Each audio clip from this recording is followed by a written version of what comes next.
Hey friends, good morning. Welcome back to another mini blog. সানডেটাকে আমরা ছুটির দিন বলে কনসিডার তো করি, কিন্তু সানডেতেই আমাদের যত পেন্ডিং কাজের কথা মনে পড়ে যায়।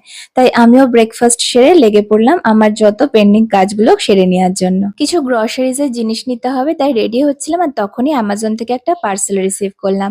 আর এই পার্সেলটাতে আমার কিছু স্কিন কেয়ার আর কিছু মেকআপস এর প্রোডাক্ট ছিল, আর একটা লিপস্টিক অর্ডার করেছিলাম মায়ের জন্য, কিন্তু আনফর্চুনেটলি সেটা ভাঙা বেরিয়েছিল। তো ওটা দেখে আমার মনটা খুব খারাপ হয়ে গেছিল। যাই হোক, সেটা নিয়েই গেলাম স্পেন্সার, গ্রসারিজ গুলো নিয়ে এলাম, আর বাড়ি ফিরেই লাঞ্চটা সেরে নিয়ে আবার বেরিয়ে পড়লাম গাড়ি ধোয়ানোর জন্য।